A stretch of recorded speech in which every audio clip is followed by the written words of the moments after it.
Assalamualaikum warahmatullahi wabarakatuh. Saya Elvina Aryani, kelas akuntansi A-Pagi, semester 7, NIM 17120026. Di sini saya akan menjelaskan tentang saya akan menjelaskan di materi pelajaran seminar akuntansi tentang makalah saya yang berjudul Teori Agensi. Di sini kita harus mengetahui dulu apa itu teori agensi atau teori yang sering disebut orang itu teori keagenan. Teori keagenan mendeskripsikan hubungan antara pemegang saham sebagai prinsipal dan manajemen sebagai agen. Manajemen merupakan pihak yang dikontrak oleh pemegang saham untuk bekerja demi kepentingan pemegang saham. Maksudnya itu seseorang yang dipekerjakan oleh yang pemilik saham itu sebagai pemegang saham sementara. Dalam teori keagenan menjelaskan tentang dua pelaku ekonomi yang saling bertentangan, yaitu prinsipal dan agen. Prinsipal itu pemilik saham. Hubungan keagenan merupakan suatu kontrak di mana satu atau lebih orang memerintah orang lain untuk melakukan suatu jasa atas nama prinsipal, serta memberikan wewenang kepada agen membuat keputusan yang terbaik bagi prinsipal.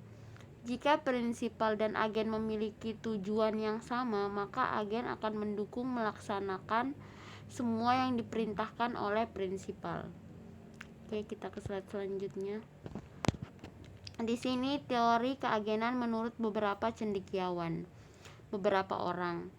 Menurut Ross, menyatakan bahwa bisa dikatakan hubungan keagenan muncul di antara dua orang atau lebih, bagian di mana salah satu ditunjuk sebagai agen yang bertindak atas nama atau sebagai perwakilan untuk pihak lain.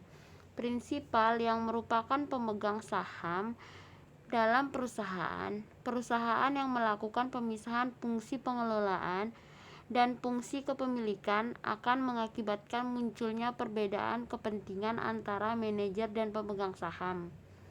Perbedaan ini dapat terjadi karena manajer tidak perlu ikut penanggung risiko sebagai akibat adanya pengambilan keputusan yang salah. Begitu pula jika mereka tidak dapat meningkatkan nilai perusahaan. Selanjutnya, kita ke slide selanjutnya, bagaimana konsep dalam teori keagenan atau teori agensi. Konsepnya itu teori agensi menurut Anthony dan Govindrajan 2005 adalah hubungan agensi ada ketika salah satu pihak prinsipal menyewa pihak lain. Maksudnya pihak pemilik saham ini menyewa satu orang atau agen yang di luar untuk melaksanakan suatu jasa, dan dalam melakukan hal itu mendelegasikan wewenang untuk membuat keputusan kepada agen tersebut.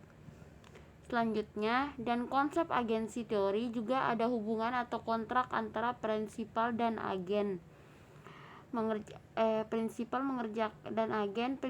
memperkerjakan agen untuk melakukan tugas dalam rangka memenuhi kepentingan prinsipal. Selanjutnya, bagaimana teori keagenan atau teori agensi dalam melakukan praktik akuntansi dan aplikasi pada pengelola perusahaan. Yaitu teori keagenan atau teori agensi membahas tentang hubungan kerja pemegang saham dan manajemen. Yang kita tahu itu teori agensi itu membahas seperti dua orang atau lebih yang mempunyai saham itu dan kepemilikan dan menyewa agen untuk memegang aset yang dia punya. Kedua, manajemen adalah agen ditunjuk oleh pemegang saham. Partisipal diberi tugas dan wewenang untuk mengelola perusahaan atas nama pemegang saham. Selanjutnya, teori keagenan atau teori agensi muncul ketika pemegang saham memperkerjakan pihak lain untuk mengelola perusahaannya.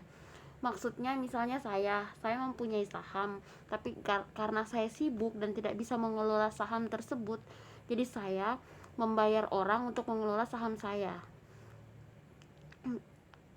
untuk mengelola perusahaan, untuk melakukan pemisahan terhadap pemegang saham. Meskipun prinsipal adalah pihak yang memberikan wewenang kepada agen, namun prinsipal tidak boleh mencampuri urusan teknis dalam operasi perusahaan. Urusan keduanya terpisah, tidak tercampur. Misalnya saya mempunyai perusahaan dan saya tidak bisa mengelola karena saya sibuk. Saya memberikan pengelolaan perusahaan saya kepada orang lain. Saya tidak boleh ikut campur, sepenuhnya itu urusan dia. Seperti itu. Contohnya itu teori agensi. Dalam kehidupan sehari-hari, seorang pengusaha warnet yang tidak bisa mengelola dan menjaga warnet yang dimiliki karena kesibukannya. Pemilik warnet disebut prinsipal, kemudian menyuruh untuk orang lain mengelola warnetnya, menjaganya siang malam. Orang yang ditunjuk adalah bertindak sebagai agen dari pemilik warnet. Maksudnya pemilik sementara. Sebagai orang yang disuruh, agen punya wewenang mengelola warnet. Agen akan mendapatkan imbalan, gaji, dan dia harus bertanggung jawab kepada pemilik warganet atau bosnya. Oke, kita ke slide selanjutnya. Apakah jenis dari masalah keagenan, agensi problem, serta dampak yang ditimbulkan dari masalah tersebut? Masalah-masalah yang berkaitan dengan hubungan keagenan yaitu ada 3 di sini, bisa dilihat dari gambarnya, slide-nya. 1. Masalah keagenan antara manajer dengan pemegang saham. Kedua, masalah keagenan antara pemegang saham dengan kreditur. Ketiga, masalah keagenan akibat ketidakstabilan keuangan. Selanjutnya, masalah keagenan. Di sini kita akan menjelaskan tentang masalah keagenan. Masalah yang mungkin timbul antara pemegang saham dengan manajemen. Maksudnya saya dengan manajemen yang mengelolanya. Masalah keagenan biasanya terjadi ketika ada konflik kepentingan dalam hal kebajikan yang harus dilakukan di dalam sebuah hubungan keagenan. Keadaan ini dapat terjadi pada perusahaan dengan kepemilikan saham manajerial. Yang B, masalah keagenan tipe adalah masalah keagenan yang tidak terlalu parah yang muncul karena pemisahan antara pemegang saham dan manajemen.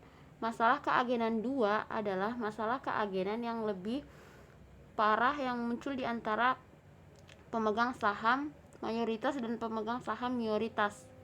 Contoh konflik keagenan yaitu suatu konflik antara manajer dan pemegang saham. Manajer memilih banyak laba yaitu ditahan, sedangkan pemilik saham memiliki untuk dividen dibagikan. Yang kedua, konflik pemegang saham minoritas dengan pemegang saham mayoritas. Dan yang ketiga adalah konflik investor dan pemberi pinjaman. Kita ke slide selanjutnya. Bagaimana cara menghadapi masalah keagenan? Bagaimana misalnya ada masalah yang saham kita atau manajemen kita atau tempat kita menitip suatu saham itu, ketika ada masalah, bagaimana sih cara kita untuk menghadapi masalah-masalah yang muncul di setiap saham yang kita punya, di setiap bisnis yang kita tanam? Itu menyamakan kepentingan manajemen.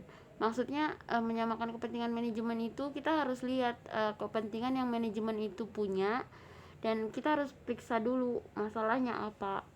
Pengawasan good governance itu butuh pengawasan, pemberian reward dan punishment, penghargaan dan hukuman. Seandainya kita yang mempunyai saham dan dikelola oleh orang lain, kita harus tegas ketika yang kita titipkan saham itu melakukan sebuah kesalahan. Tapi kita juga harus memberikan prestasi ketika kerjaannya itu bagus, good gitu nah.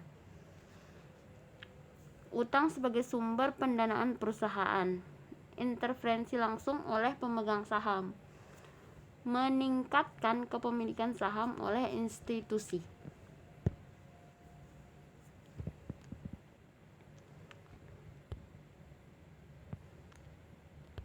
Mungkin segitu aja makalah PPT saya. Mohon maaf jika ada kekurangan, karena kelebihan berada pada Allah Subhanahu wa taala dan kekurangan berada pada diri saya sendiri. Terima kasih banyak. Mohon maaf jika ada salah-salah kata. Assalamualaikum warahmatullahi wabarakatuh.